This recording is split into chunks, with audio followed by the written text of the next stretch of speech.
Bigger than capes. Give me some insight.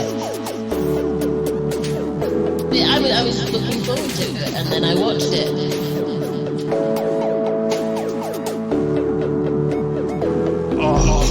Oh, dry.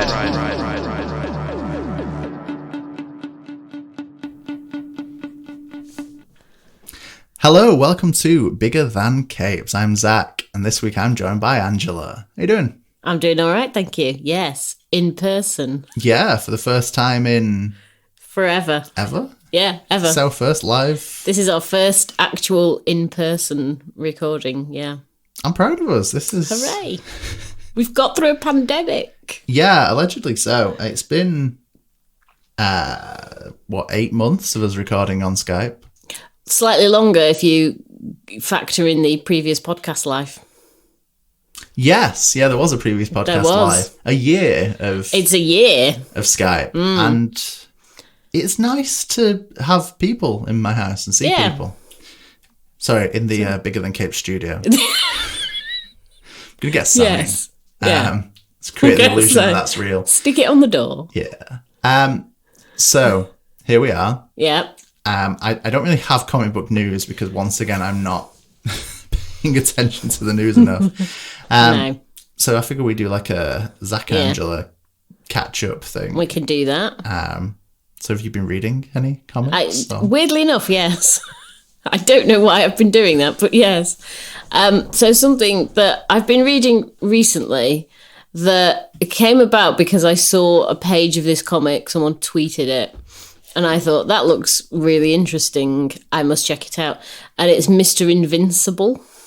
Okay. Which I believe was originally French. I'm pretty sure it was French. Mm-hmm. But the English translation was on Comixology. It's like £5.50 on Comixology for quite a lot of pages. So we're all about the page count. It's all about the page count. So I got it, but it's really clever because it plays around with the fact that comic books are done in panels. Okay, yeah. So this particular one that I saw on Twitter was about him rescuing a cat out of a tree. But he does it by literally leaning down from a upper panel to a lower panel and picking the cat out of the tree. And then at one point, he's like, don't worry, you'll have two cats for a couple of panels. And he literally sort of tells the woman this. It's a space-time thing. It'll sort itself out. And then by the end, the cat is down off the tree. And the woman's like, oh, yeah, that's worked really well. And then there's another instance where there is a character who is beating up people using speech bubbles. Okay, yeah. I'm into this. And he's doing that, like the power, I think it's called The Power of Words. And it's an old man who's taken offence that the local councillor wants to get rid of the Bulls field playing area. So he's just tormenting people using the power of words, which is speech bubbles. That's pretty good. That's very weirder than... Yeah, it's clever. Or things like he's stopping bank robbers and the bullet sort of ricochets through the panels. That's cool. It just plays around with the fact that is how it's the classic sort of 9-panel layout, but this is what you can do with it. And it's it's very cute art, and I just enjoy it because it's something a little bit different. That's cool. I'll check that out. That definitely sounds like a Zach thing. Yeah, I think you'd like it. It was a couple of weeks ago I reviewed Trover Saves the Universe. Oh, yes. Which has like a plot point in it about a character who can move between panels, and I guess that's a kind of similar idea, but probably less realised than Mr. Invincible sounds. Mr. Invincible. Pretty well planned out. Yeah. Trover was fine. Trevor was okay. I don't know anything about the video game, so... But yeah, it's difficult when it's a comic book of a video game, and There's been a lot this year, and it seems to be we've both just gravitated towards them, even if we don't know anything. Pretty much, yeah. Maybe that says something more about us. It does really, yeah. But we've checked out Summoner's War. Summoner's War, which I'm not reviewing it for the website, but I'm still reading it. Just in spite of itself. Pretty much. I just feel like I've gone on this journey so far. I need to just see it through. Yeah, that's fair. I think I'm going to stick with Trover kind of out of sheer curiosity other than anything else, I think. Yeah, that's pretty much how I felt about Summoner's War, because it does feel like baby's first RPG still. Very much. It's just, yeah. Bless. Maybe it'll read better in a collection, right? Maybe I'll have to... Now I'm going to have to read the trade, aren't I? There you are. Play the game. Yeah, I'm playing the game. I've tried to convince Joe that he should buy Trover Saves the Universe, play the game, then read the trade and review the trade, and then... Yes.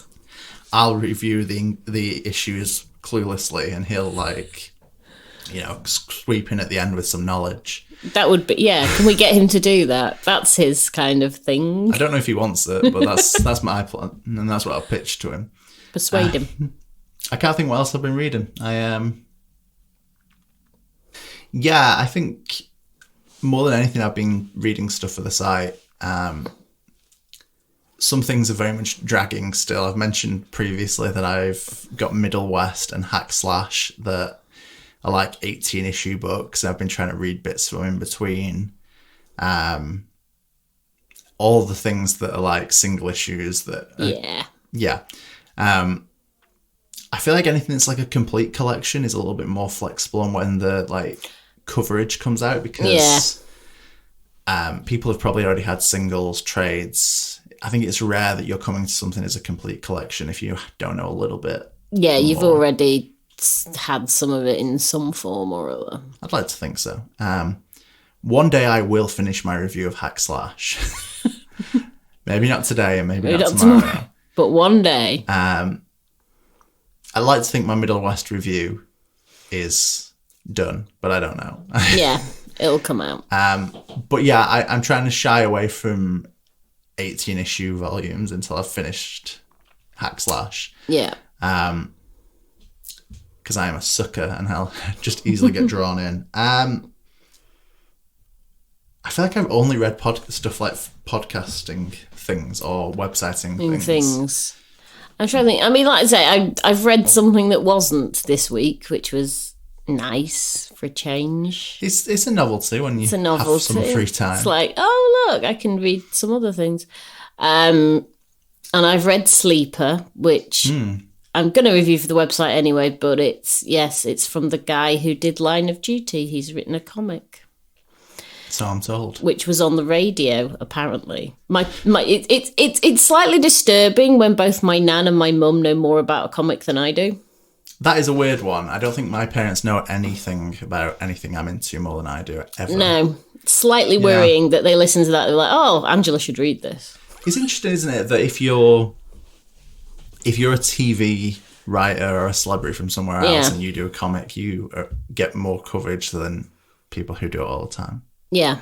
I mean, this was on both Radio 4 and Radio 2. That's two of the radio. Two of the radios. So who knows about 1 and 3? Is there a Radio 3? There is a radio. That's the classical one. Yeah, it's the classical channel, Radio 3. Well, I didn't know that. Yeah. I probably did know that on some subconscious radio. Yeah, and then there's Radio 5, which is the sports. Yes. And I don't know if Radio 6 still exists. I think it does. Yeah, I think 6. That's the cool one. Just 6 Music now. 6 Music, yeah.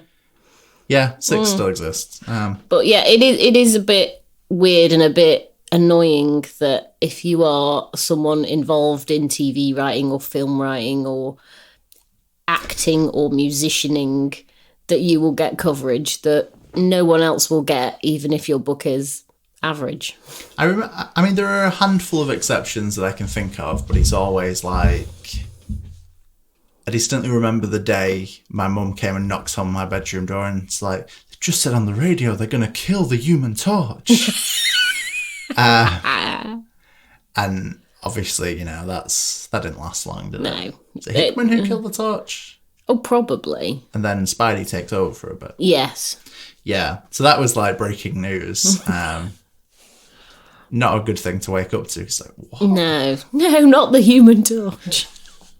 He'll be back. The original... Have they brought the original Human Torch back at any point? They have, haven't they? He was in that Invaders Now. He was in Invaders Now. We were the only readers for that. We were literally the only readers for that book. That's somewhat unfortunate, but I don't think we've had him since. No, I feel sorry for him because everyone forgets that he existed before Johnny Storm. Red jumpsuit and robot body. Yeah. So weird. But yeah, I remember that being on the radio, and I remember them announcing like Miles Morales was going to be a new Spider-Man, and I don't think anyone on the radio really understood that it's like Peter Parker also exists, but the multiverse, everybody. Yeah, I think it was when he was being introduced in Ultimate Spider-Man. It's like there's going to be a new Spider-Man, and it's like there have been many new Spider-Man. It is like that if you scroll through Twitter and is it comic book news often with the clickbait articles, and it'll be like, this, you'll never guess what's happening to this character, and it's like, I bet I will. Yeah, I probably will. I will. Yeah, I feel like a lot of particularly Marvel DC news centers around like, you'll never guess. Like, okay, no one's ever doing like, I don't know, you'll never guess what's happening in Outcast. Or, yeah. I assume Outcast is still ongoing. I fell off I feel like it is. I don't know. It's Robert Kirkman, so it never ends, right? That's the law, yes. That's the rule. I do actually like Outcast. I'm just miles behind. Should we get to the point? We should get to the point of this podcast. Yeah, sorry. Incoherent rambling. Yeah, look, we've not seen each other in person. We ramble more in person. I think we have more self-control when we've got Skype like delaying us and confusing us. Yeah. So this week ties into the interview episode you did. Yes. Some weeks ago with Mr. David Pepose. Yes, I did. I hope I'm saying that last name right. Yes, he's generally okay with how we pronounce his name. Pepose is not the way. Pepose is the way. Pepose. Yes. It's a good last name, even if it's one we can't say consistently. Yeah, it is. We apologise for our inconsistent pronunciation. We do it with more people, to be fair. We're just inconsistent. To be fair, we just do it with everyone. We're bad with names. That's the bottom line. So, you talked to him about the current ongoing Kickstarter for the OZ issue 2. Yes. And we're here today to talk about the OZ issue 1. Yeah. The precursor. The previous Kickstarter, if you will. I will. So, David was the writer of such things. The art was by Ruben Rojas. Yep. Colouring was Whitney Cogar. Yep. And lettering was DC Hopkins. Yeah. My notes are accurate. Yeah. I'm not entirely sure how to explain the OZ. Do you want to try and do this? Or? So I'm gonna nick the writer's words on this one. That's cheating, Angela. No, he's cheating. I'll allow it. But basically, it's kind of like the Hurt Locker meets the Wizard of Oz. So the Hurt Locker of Oz. The Hurt Locker of Oz. The Wizard of Hurt. The Wizard of Hurt. That sounds like a kind of like wrestling gimmick. It does, doesn't it? Yeah. But yeah, so basically we don't all remember. I'm assuming there's people out there who are unaware of the film The Wizard of Oz, but I think most people have some sort of cultural osmosis about The Wizard of Oz. Yes. So after Dorothy leaves Oz and goes back to Kansas with Toto, and was it all a dream? Basically, Oz just falls apart is the basic setup. They leave the Scarecrow in charge because the wizard also leaves Oz. Mm-hmm. So the Scarecrow's in charge. And for someone who has a brain, he's not particularly clever about how he goes about this. He does the right thing for all the wrong reasons, basically, and becomes a dictator. And Oz becomes a bit of a war-torn land. And then original Dorothy's granddaughter, also called Dorothy, is a veteran from Afghanistan who is dealing with all kinds of trauma. And she ends up back in Oz, and she's faced with this occupied zone. The OZ, if you The will. OZ, yeah. Or the OZ, if you will. And basically so the first issue basically follows Dorothy getting back to Oz and meeting up with the Tin Man, who is now the Tin Soldier. And things happen. Things do happen. A lot of bad things happen. Yeah. I'll be the first to admit I'm not a huge Wizard of Oz fan. Yeah, I think it's more of I think for us in the UK, it's less of a cultural touchstone than it is for America. Possibly. I can see that. I feel like kind of as an American fairy tale, it's more in keeping with that, whereas we have all kinds of British nonsense. King Arthur nonsense. Robin Hood, Prince of Thieves, yes. Not to be confused with any other. No. Probably others. Other Robin Hoods are available. I immediately... The problem is if we start naming like British characters... we'll be here forever. I immediately go into like the weirder stuff that I'm like, that vampire we're meant to have in London, or... the Highgate Vampire. The Highgate Vampire, yeah. And Spring-Heel Jack. Oh, Spring-Heel Jack, yes. Who are not like folk heroes, they're all like... folk nightmares, I guess. Nightmares, the horror side. But yeah, we have a different fairy tale. America's fairy tales are different to ours, and the Wizard of Oz is very... Yes. Wizard of Oz is... It's not something I dislike. My mum hates it, and I think that's like... Anytime it was on, it was like my mum was actively hating the Wizard of Oz. But there's a lot of interesting ideas, and I think we see them represented in a lot of other fiction. I feel like there's definitely a little bit of it bleeds into Stephen King's thing, The Dark Tower. Yes, oh, very much, yeah. There's definitely a part where they're walking down a highway, which is meant to be in the world of The Stand, and they stop because they find a load of ruby slippers and there's an Emerald City in the distance. So I feel like I've had more Wizard of Oz from other sources than... Filtered through other creators. Yes. Which I guess is what the OZ is. It's, still a different take. It's in that tradition. But I can see the influence, and I can see that there's a lot of good ideas in the Wizard of Oz. And I think the reimagining here of like the Tin Man as the Tin Soldier, the Scarecrow as a dictator. Yeah. It's really different. It's really interesting. The idea of kind of updating Dorothy as well from a, naive farm girl. Yeah, to a grizzled war veteran. It's really interesting. It's such a swerve on what we know of the Wizard of Oz. Yeah. I was about to do the same thing I did when we were talking about this the other day, where I was going to talk about war films, and the one that comes to mind is Hot Shots with Charlie Sheen. Oh, yeah. Not a reference point for war films. No, it was Rambo, I think, was our reference. Rambo was the one we used. That was the sensible reference that we came up with. With the kind of returning from war and not knowing your place in society, and finding yourself back in a combat zone or an occupied zone. An occupied zone, yeah. I'm happy that Rambo's a good touchstone because Hot Shots is not. Avoid that. We'll do a Hot Shots episode. I'll find the comic book connection. Leave it with me. I'm sure there is one somewhere. Machine, Hot Shots. I'll figure it out.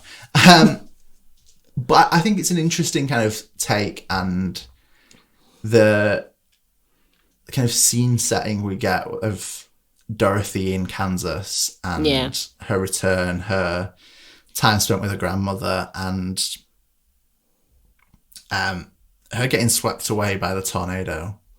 Yeah, particularly when you realise what she was about to do before she gets swept away. Yeah. The tornado. It gets quite dark. It is a bit dark, yeah. And it almost feels like being swept away into Oz and a war zone is almost like a saving grace in the most... Yeah, in a really weird way. Of ways. Yeah. It shows her place in the world and her purpose, and that she can, continue to do what she knows and be a hero. And it's a weird twist, and it's not one that you perhaps prepared for. But I think David Pepose does have a tendency to go for the kind of traumatic. Yeah. Spencer and Locke. Spencer and Locke, which has been described as, and again, I'm nicking his words, the spiritual cousin of the OZ, and I can kind of, I very much see that. That's interesting. I did make notes about that and about kind of the reimagining of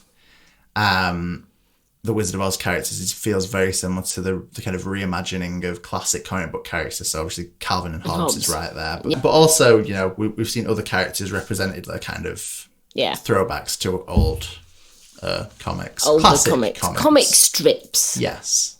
The days of comics past. Yeah. And that's something similar we get here, definitely. I think David Pepose has got a clear, vision of how to reimagine characters into darker, weirder versions of themselves.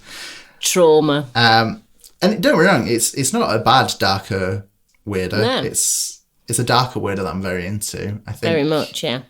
But I did think as well that is something we're kind of conditioned to expect from, like, Marvel and DC love to give you the dark reflection of the hero, and then I think as comic book fans we end up just being into that because of the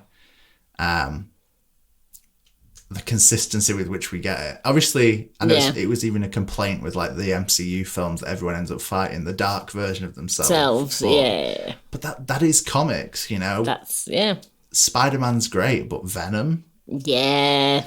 And then when Venom turns good, Carnage. And then when Carnage doesn't turn good. Carnage is always a bad guy. Yeah. No redeeming if he had a face turn, and then there was like, you know, the really bad one. The really, really bad one. The really evil version of Carnage. More evil than the cannibal psychopath. And there's the job for David Pepose. There we go. What's the dark side of Carnage? Dark Side of Carnage is actually a really good... That's a good pitch. ...comic book name. Leave that with me. I'll mail that to myself after... Trademark. So yeah, I had a point. Yeah. I don't know what it was, but I did. Darker versions of characters, reimaginings. Yes, and I think it's nice to see the Wizard of Oz characters who are all a little bit ridiculous and squeaky clean in their original. Yeah. The movie interpretation. The movie interpretation. Because I think we also forget that there is actually a book. Yes. I don't know anyone who's read it. But... I read it, but it was many moons ago. It was a long time ago. I think how the book starts. Many moons ago. Oh God, it was well over 20 years ago. Okay. I was but a small child at the time, so it could be close on 30 years ago. So yeah, it was a while ago. And I remember reading it and thinking it was a bit different to the film, but I couldn't tell you in what context. But I think for most people, The Wizard of Oz is the film. And I think some people don't even realise it's based on books. I think they just assume that it was made up because musicals.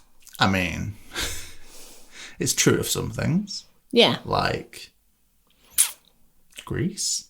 Grease was made up. Although that was... later on, but yeah. But I think you're right. I think a lot of people see it as the film first, and then, you know, the book Return to Oz, and then the film Return to Oz, which is a darker, grittier version. That was 1985, and scarred me. Almost like we've talked about this before. It is, isn't it? Almost like we pre-planned this. But that to me felt a bit like the OZ in the OZ. There we go. I've said it. Nailed it. In there, Dorothy basically comes back to an Oz that is a bit of a mess, really. Yeah, bit of a mess. And that's definitely what we see here. I think that first scene in Oz where it's kind of the tornado twister, but I don't know. It's a tornado. Twist. Yeah, it could be either. Twister was that film with tornadoes in it. That's right. Yeah. So she gets swept away, and the first page we get in Oz is the kind of flying monkeys armed with bombs. that are all labelled like Darwin's Revenge, Organ Grinder, Death from Above, I think is the 3. Yeah. Which is a really immediate kind of... It's something immediately recognisable as The Wizard of Oz with the monkeys, but flying monkeys. In a completely different way with the bombs. Sounds ridiculous when you say it out loud. Yeah, flying monkeys with bombs. But I think that's something we get repeatedly. There's a lot of visuals that are immediately recognisable as The Wizard of Oz, but in a way that you might not expect. The reveal of the Tin Soldier, whilst having distinct similarities to the Tin Man, is clearly something else entirely.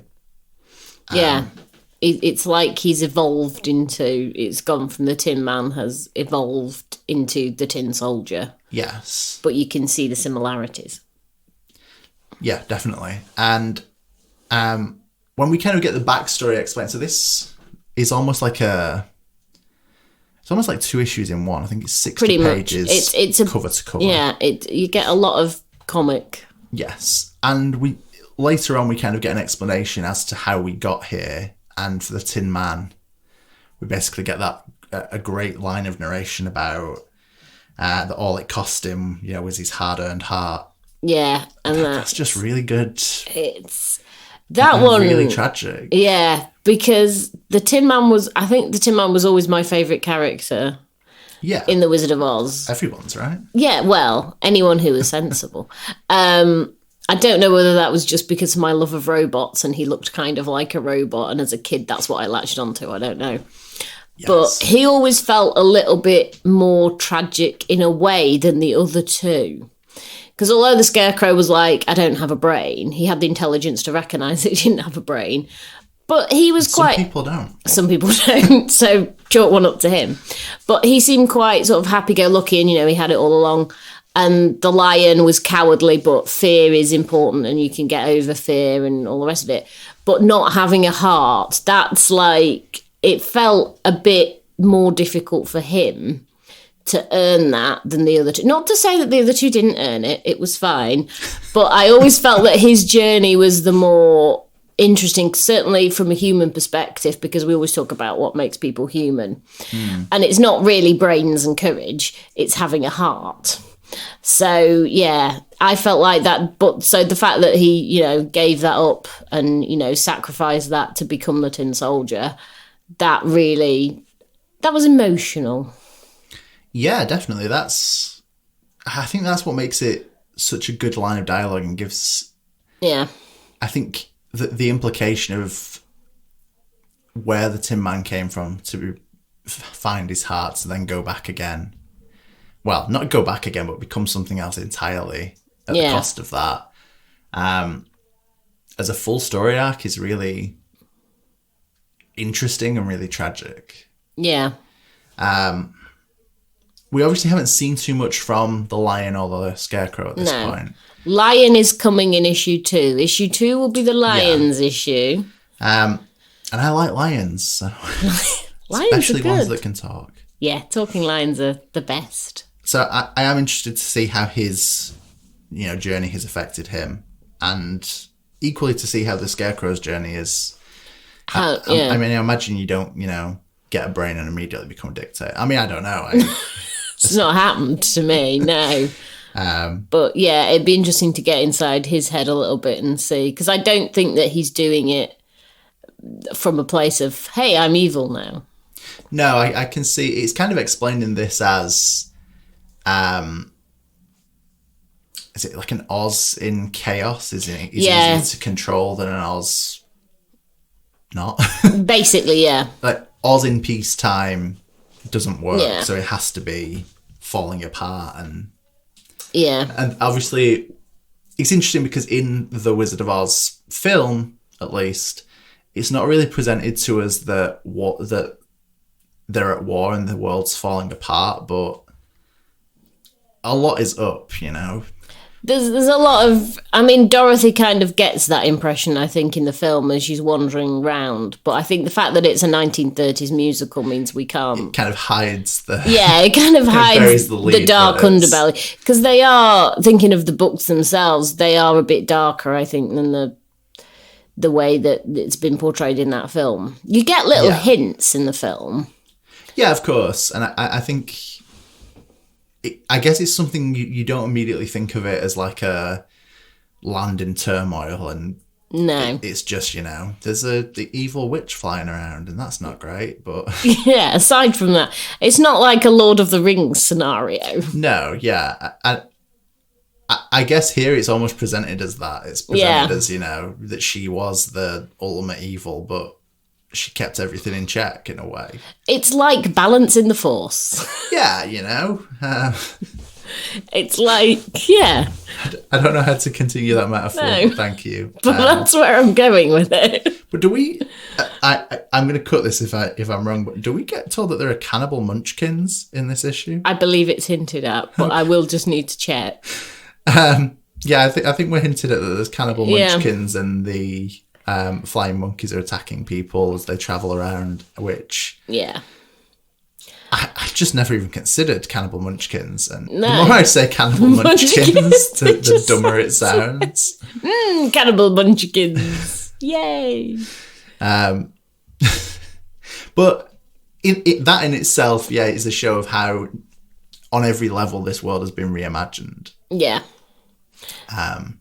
Yeah, it is but at the same time, it's interesting because it's like it is just reimagined as a war zone, and for Dorothy, that she recognizes that straight off the bat because and immediately manages to throw herself into protecting the people there. We see her be quite resourceful, making a kind of fairy powered flamethrower. Yeah, pretty much. I loved that. Yeah, and being kind of fastball specialed into the king of the flying monkeys to get them to stop attacking.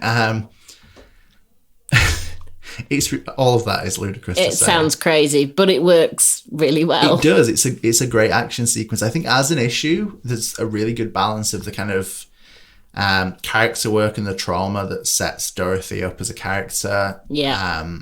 The transition to Oz, and then with that the introduction of like all the mythos in a new, darker, weirder way.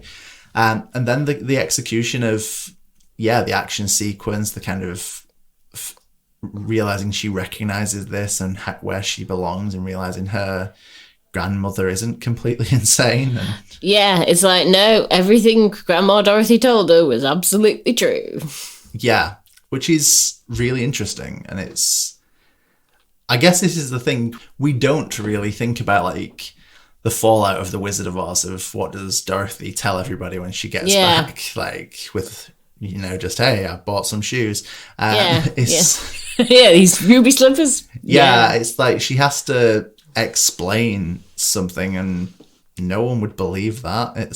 Because too outlandish. That's one of the weird things I found about the end of the film, because all the farmhands are the same actors who played the Tin Man, the Lion, and the Scarecrow. Yes, yeah. And it's almost semi-implied that, she just hit her head really hard and she just made all that up.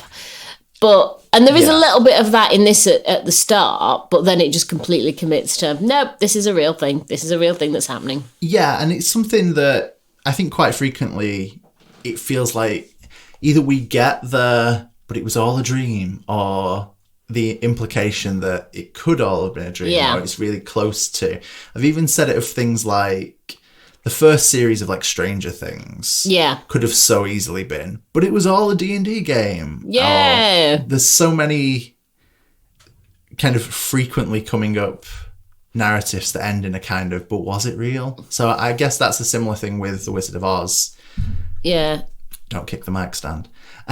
But the implication that, it was real, why would it not be real? Is an interesting addition, because we don't see the aftermath. Yeah. Which I guess is the problem with a lot of fiction. We're not really built to consider.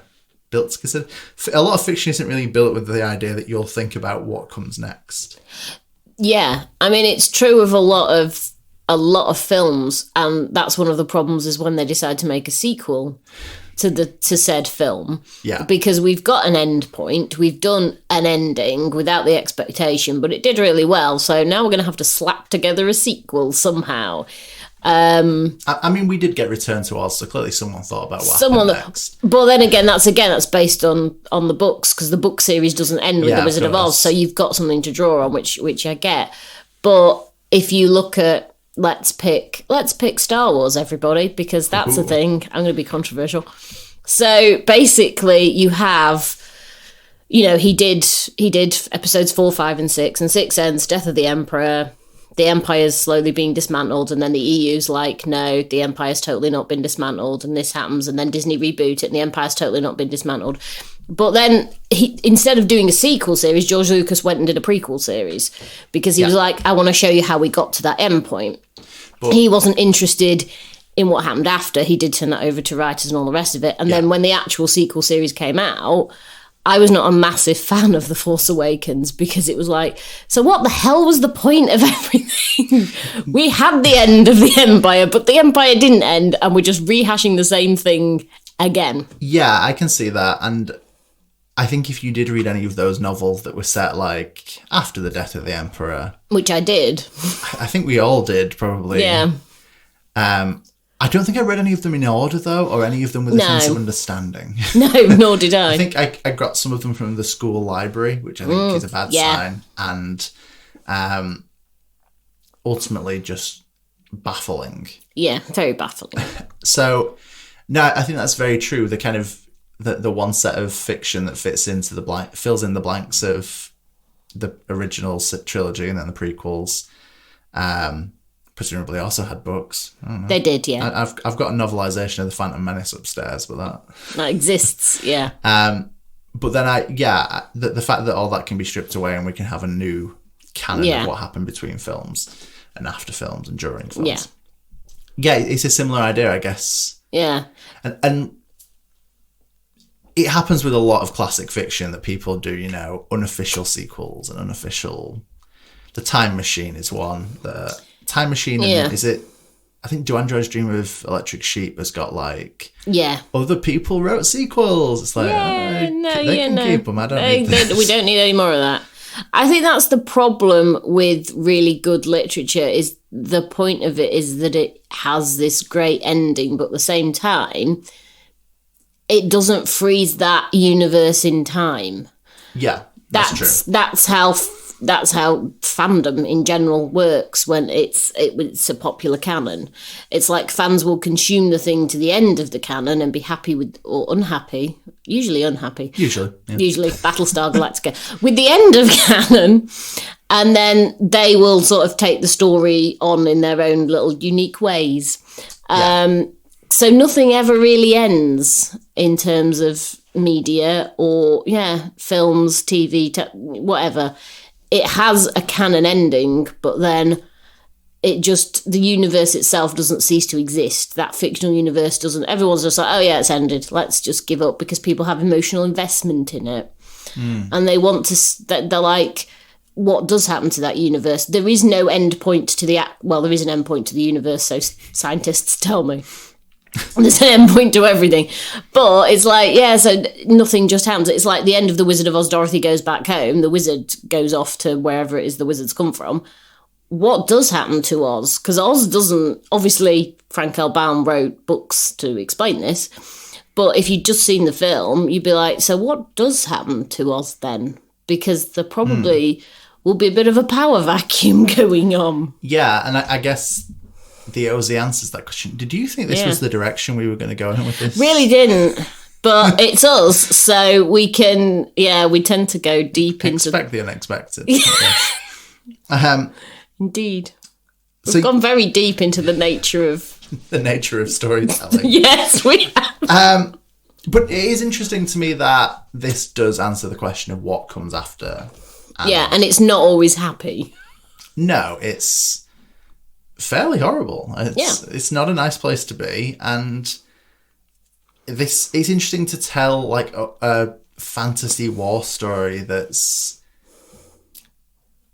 not overly familiar. I don't think this feels like a lot of... Not that I sit around reading a lot of war stories. I don't... Yeah, the novelisation of hot shots. Ooh. Is that a thing? No idea. It will be now. I guess that's the thing. I'm not overly into war films, war comics, war... Generally.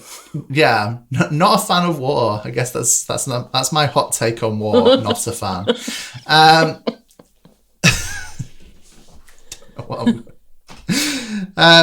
But my point is that I think this is an interesting story, and I don't think this is, whilst it's obviously a recognisable property in The Wizard of Oz. Yeah. It feels different enough in the fact that it doesn't feel overly reminiscent of other fantasy war scapes. No, it feels very original. Yes, definitely. And it just feels like a unique take on something we've seen. And the idea that we're basically told that this isn't a darker world version of Oz. This is what happens after. Yeah. So it's interesting that we're not told like, hey, it's always been dark and horrible. It's like, no, it got dark and horrible. Yeah. Which I guess gives it almost a more real feel that it's not. Yeah, because that's how it works in the real world, is things aren't always dark and horrible. There are periods in history and periods in time where things are actually kind of okay. And then it just slides into darkness, and that's what happens to us. Yeah, entirely that. And it's weird because it doesn't feel like especially grim. It feels like there's still hope in all of this, and I think that's represented very well by Dorothy and the Tin Soldier, and even the inhabitants of Oz in their own. Even the little child that has the little fairy, and yeah, who is just worried that the fairy survives. Yeah, just one. I think said something like, "Please look after my fairy" to Dorothy or some such like that. Yeah. But there's a hopefulness there, and I think perhaps nothing captures that better than Toto. I was wondering where we're going to get round to one of the best characters in comics. So, I mean, we're already pretty deep into the spoilers, so I'm just going to commit. So we get basically in the opening scenes, or near to the opening scenes, that old lady Dorothy, Grandma Dorothy is kind of asking after Toto and asking where Toto's at, and and then we see that when Dorothy wakes up in Oz after being rescued by the Tin Soldier, she kind of makes her valiant escape, storming through the castle, trying to it is a castle, right? It is a castle, yeah. It is a castle. It is a castle. Trying to break her way out, only to find herself confronted by the Tin Soldier and the head of, the glowing head apparition. Yes. Hey, look at me using words I may or may not know of the Wizard of Oz. Yeah. Which is then revealed to not be the Wizard of Oz. No, it's not the wizard. Because he bailed at the end of the film. Yeah. But instead revealed to be Toto. Yeah, ignore the terrier behind the curtain. Perhaps my favourite line. It's so good, that line. And the fact that he's such a good terrier. The little tongue sticking out. And it's very well drawn. I mean, all of this book is well drawn, but... That's true. I think Ruben Rojas, art-wise, just nails it. I think it feels dark and gritty when it needs to, but upbeat in the right moments, and just really nicely varied whilst all fitting together. Really, I'm saying this terribly, but it's good art. It all flows, and the shifts in tone are well represented. I think the colouring does a lot in that as well. I think we get a very kind of so Whitney Cogar does a kind of great job with the kind of dusty, war-torn segments and the kind of brighter, giant glowing heads as well. So. In the castle that are actually dogs.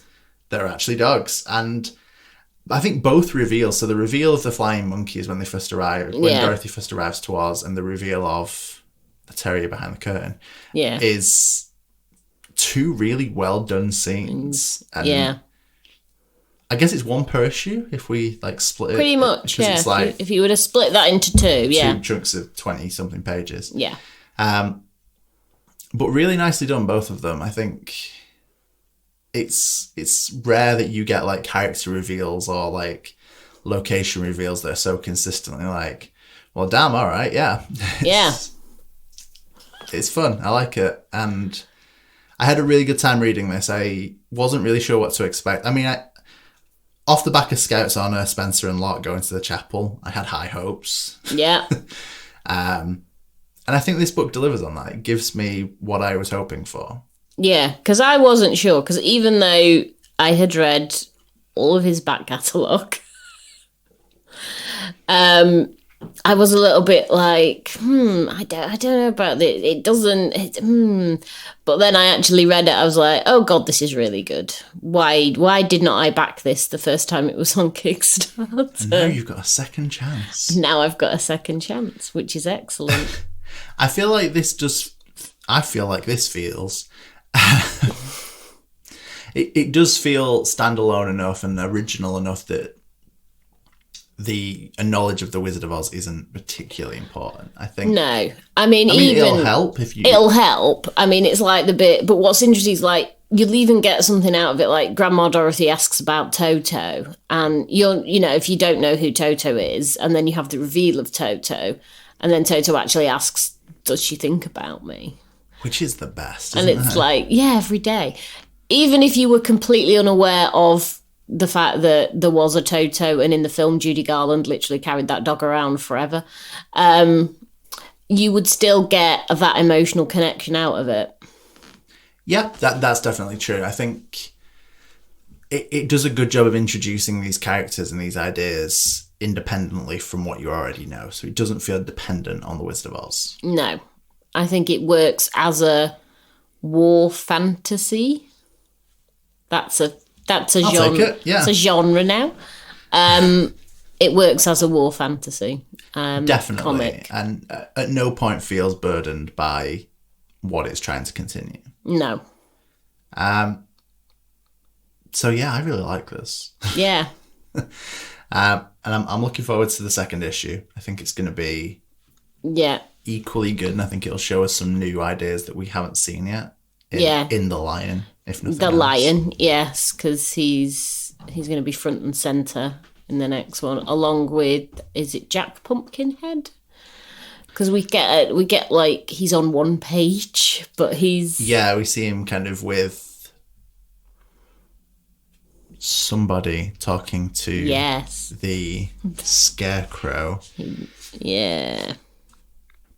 The King Monkey? Yes. King of the Monkeys, yes. The King of the Monkey. The King of the Flying Monkey Monkeys. King.